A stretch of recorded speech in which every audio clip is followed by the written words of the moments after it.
कहानी का शीर्षक है आशीर्वाद की परीक्षा। जी हाँ, आशीर्वाद की परीक्षा। गुजरात के एक व्यापारी की यह सत्य घटना है। जब मृत्यु का समय निकट आया तो पिता ने अपने एकमात्र पुत्र धनपाल को बुलाकर कहा कि बेटा, मेरे पास धन संपत्ति नहीं है कि मैं तुम्हें विरासत में दूं, पर मैंने जीवन भर सच्चाई और प्रामाणिकता से काम किया है, तो मैं तुम्हें आशीर्वाद देता हूं कि तुम जीवन में बहुत सुखी रहोगे और धूल को भी हाथ लगाओगे तो वह सोना बन जाएगी। बेटे ने सिर झुकाकर पिता के पैर छुए। पिता ने सिर पर हाथ रखकर आशीर्वाद दिया और संतोष से अपने प्राण त्याग दिए। अब घर का खर्च बेटे धनपाल को संभालना था। उसने एक छोटी सी ठेला गाड़ी पर अपना व्यापार शुरू किया। धीरे धीरे व्यापार बढ़ने लगा। एक छोटी सी दुकान ले ली और व्यापार बढ़ा। अब नगर के संपन्न लोगों में उसकी गिनती होने लगी। उसको विश्वास था कि यह सब मेरे पिता के आशीर्वाद का ही फल है, क्योंकि उन्होंने जीवन में दुख उठाया पर कभी धैर्य नहीं छोड़ा, श्रद्धा नहीं छोड़ी, प्रामाणिकता नहीं छोड़ी। इसलिए उनकी वाणी में बल था और उनका आशीर्वाद फलीभूत हुए और मैं सुखी हुआ। उसके मुंह से बार बार यह बात निकलती थी। एक दिन एक मित्र ने पूछा कि तुम्हारे पिता में इतना बल था तो वह स्वयं संपन्न क्यों नहीं हुए, सुखी क्यों नहीं हुए? धर्मपाल ने कहा कि मैं पिता की ताकत की बात नहीं कर रहा हूँ, मैं उनके आशीर्वाद की ताकत की बात कर रहा हूँ। इस प्रकार वह बार बार अपने पिता के आशीर्वाद की बात करता तो लोगों ने उसका नाम ही रख दिया पिता का आशीर्वाद।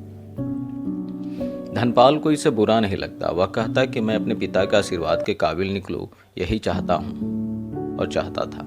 ऐसा करते हुए कई साल बीत गए। वह विदेशों में व्यापार करने लगा। जहां भी व्यापार करता उससे बहुत लाभ होता। एक बार उसके मन में आया कि मुझे लाभ ही लाभ होता है तो मैं एक बार नुकसान का अनुभव क्यों न कर लूं। तो उसने अपने एक मित्र से पूछा कि ऐसा व्यापार बताओ जिसमें मुझे नुकसान हो। मित्र को लगा कि इसको अपनी सफलता का और पैसों का घमंड आ गया है। इसका घमंड दूर करने के लिए इसको ऐसा धंधा बताऊं कि इसको नुकसान ही नुकसान हो, नुकसान के अलावा फायदा बिल्कुल नहीं हो। तो उसने उसको बताया कि तुम भारत में लौंग खरीदो और जहाज में भरकर अफ्रीका के जंजीबार में जाकर बेचो। कहाँ बेचो? जंजीबार में। धर्मपाल को यह बात ठीक लगी। जंजीबार तो लौंग का देश है, वहां से लौंग भारत में आते हैं और यहाँ 10-12 गुना भाव में बिकते हैं। भारत में खरीद कर जंजीबार में बेचे तो साफ नुकसान सामने दिख रहा था।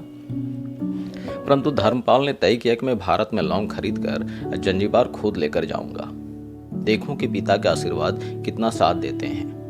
नुकसान का अनुभव लेने के लिए उसने भारत में लौंग खरीदे और जहाज में भरकर खुद उनके साथ जंजीबार द्वीप पहुंचा। जंजीबार में सुल्तान का राज्य था। धर्मपाल जहाज से उतर करके और लंबे रेतीले रास्ते पर जा रहा था वहां के व्यापारियों से मिलने के लिए। उसे सामने से सुल्तान जैसा व्यक्ति पैदल सिपाहियों के साथ आता हुआ दिखाई दिया। उसने किसी से पूछा कि यह कौन है। उन्हें कहा कि यह सुल्तान है। उन्हें बताया गया कि यह यहाँ के सुल्तान हैं। सुल्तान ने उसको सामने देखकर उसका परिचय पूछा। उसने कहा कि मैं भारत के गुजरात का व्यापारी हूं और यहाँ पर व्यापार करने आया हूं जी। सुल्तान ने उसको व्यापारी समझकर उसका आदर किया और उससे बात करने लगा।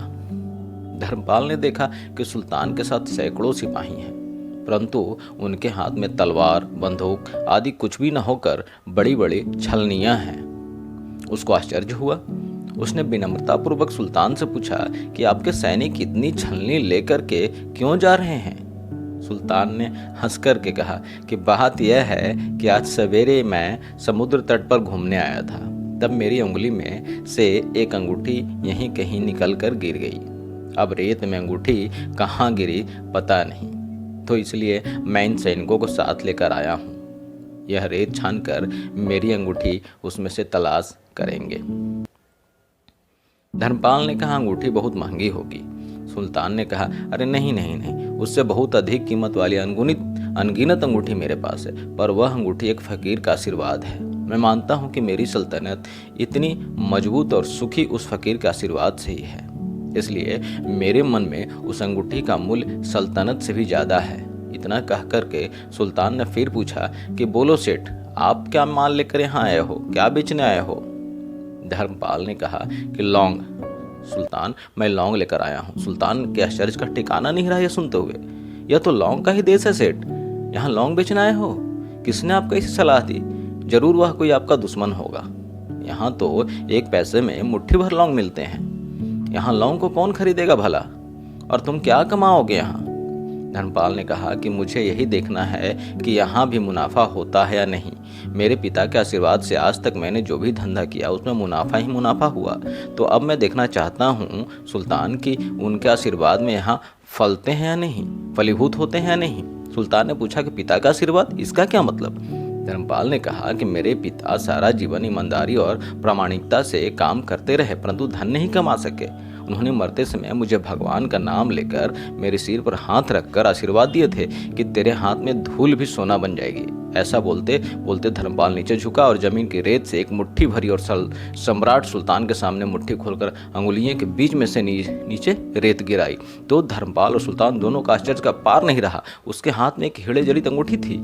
यह वही सुल्तान की खोई अंगूठी थी। अंगूठी देखकर सुल्तान बहुत प्रसन्न हो गया। बोला, वाह खुदा, आपकी करामात का पार नहीं, आप पिता का आशीर्वाद को सच्चा करते हो। धर्मपाल ने कहा कि फकीर का आशीर्वाद को भी वही परमात्मा सच्चा करता है। सुल्तान और खुश हुआ, धर्मपाल को गले लगाया और कहा कि मांग सेठ, आज तू जो मांगेगा मैं दूंगा। धर्मपाल ने कहा कि आप 100 वर्ष तक जीवित रहो और प्रजा की अच्छी तरह से पालन करो, सुखी रहे, इसके अलावा मुझे कुछ नहीं चाहिए। सुल्तान और अधिक प्रसन्न हो गया। उसने कहा कि सेठ, तुम्हारा सारा माल मैं आज खरीदूंगा और तुम्हारे मुंह मांगे कीमत दूंगा। इस कहानी से शिक्षा मिलती है कि पिता के आशीर्वाद हो या दुनिया की कोई ताकत कहीं भी तुम्हें पराजित नहीं होने देगी। पिता और माता की सेवा का फल निश्चित रूप से मिलता है। आशीर्वाद जैसी कोई संपत्ति नहीं। बालक के मन को जानने वाले माँ और भविष्य को संवारने वाले पिता, यही दुनिया के 2 महान ज्योतिष है। बस इनका सम्मान करो और तुमको भगवान के पास कुछ भी मांगना नहीं पड़ेगा। अपने बुजुर्गों का सम्मान करें, यही भगवान की सबसे बड़ी सेवा है।